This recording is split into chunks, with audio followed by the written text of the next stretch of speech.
turn around, dig a hole in the ground. Oh, Emma, oh.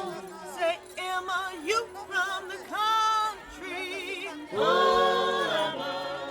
Les historiens de l'esclavage ont longtemps été obnubilés par le rôle des Européens dans l'asservissement établi au sein des 13 colonies états-uniennes. Ainsi, il est rare, parmi ces érudits, ceux qui ont osé élargir et disséquer leur enquête, au-delà des Amériques. Un trafic qui l'on sait a perduré plus de 400 ans et qui a été mis fin abruptement au XIXe siècle sous la mouvance des idéaux abolitionnistes. Ce qui est de la posture musulmane, on insinue sottement qu'ils pratiquèrent un esclavage, moins tortionnaire, moins avide, plus bienveillante que la traite transatlantique.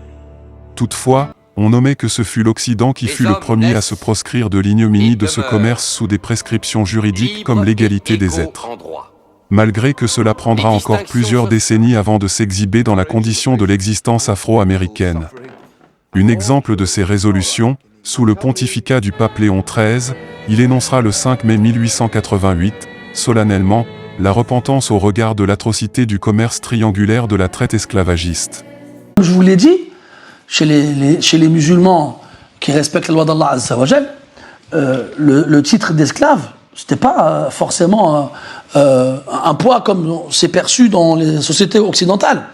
D'ailleurs, on a de nombreux esclaves qui, après avoir été libérés, restaient chez les familles de ceux qui les possédaient. Pourquoi ? Parce que la relation est complètement différente, ça n'a rien à voir. Et dans le cas où, malgré ça, malgré le fait que cet esclave-là, il ait des droits, que cet esclave-là, il a une certaine liberté, et qu'on lui propose d'être libre, de plus être soumis à ce titre. Parce que moi, je sais qu'aujourd'hui, ce qui gêne quand on parle d'esclavage, c'est le mot esclave. C'est le mot esclave en français, aujourd'hui, il a vraiment une connotation très, très péjorative. On aura beau vouloir expliquer aux gens que l'esclavage en islam, c'est pas du tout comme ça, que ça n'a rien à voir, tant qu'ils entendent le mot esclave, le reste, ça compte pas dans leur tête. C'est pour ça qu'il faut insister sur le... En revanche, aucun grand éminence de l'islam ne s'est levé pour dénoncer leur barbarie envers la négritude, un passé encore imminent, voire présent. Contrairement à la chrétienté, l'islam n'a pas éveillé de mouvement abolitionniste et n'a jamais sollicité le pardon aux descendants des victimes de son atrocité par la captivité. Leurs idéologues ont plutôt tenté d'astreindre leur imputabilité, au nom d'un monothéiste impartial qui aurait joint et embrassé les esclaves convertis au sein de la collectivité des croyants, l'Oumma.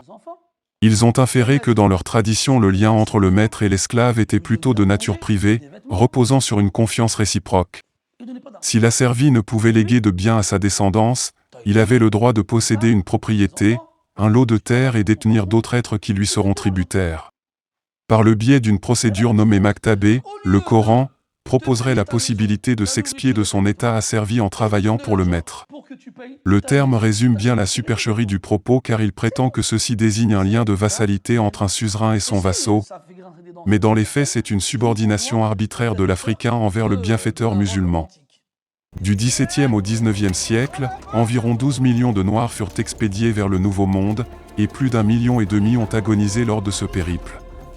Durant la même séquence, 6 millions étaient adjugés dans les marchés des captifs moyen-orientaux, tandis que 8 millions étaient subordonnés à la férocité de l'esclavage islamique.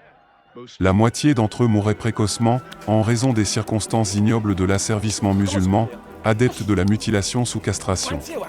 Au cours du seul XIXe siècle, sans doute le plus infâme, entre 250 000 et 300 000 esclaves auraient été transités par des musulmans du nord du Nigeria vers le Maghreb et le Macrec, tandis que plus d'1 million auraient été acheminés telle une cargaison vers le littoral d'Afrique de l'Est, dont 300 000 vers le Moyen-Orient et 500 000 vers la péninsule arabique. Cela sans inclure ceux qui furent dissous dans les commerces endogènes de la Somalie à Zanzibar.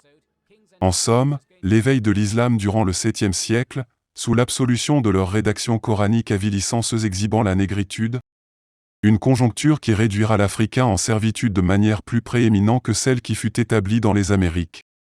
Les pratiques moyenâgeuses arabes comme la razzia qui étaient des dispositions auxiliaires à la capture, étant plus archaïques et ayant perduré plus longtemps, expliquent ce nombre imposant de captifs dans les lieux islamiques. Sachant l'empiètrement à recenser un commerce caravanier ou maritime qui a laissé très peu d'archives, les estimations en la matière, vont de 3,5 à 14 millions d'esclaves à destination du Maghreb, du Macrec, du Golfe arabo-persique et du sous-continent indien. La cécité occidentale, devant l'atrocité esclavagiste musulmane, provient de cet idéal progressif égaré dans son abjection passée, joint par leur idéologie d'aberration, qui n'a aucun regard raisonné sur ce que autrui a pu commettre de façon plus outrageuse. Oh, Emma, oh. You turn around, dig a hole in the ground. Oh, Emma, oh. Oh, Emma, oh. You turn around, dig a hole in the ground. Oh, Emma, oh. Say, Emma, you from the country. Oh, Emma, oh. You turn around, dig a hole in the ground. Oh, Emma, oh. Emma, help me to pull these weeds. Oh, Emma, oh. You turn around, dig a hole in the ground. Oh, Emma, oh. Emma works harder than two grown men. Oh, Emma, oh. You turn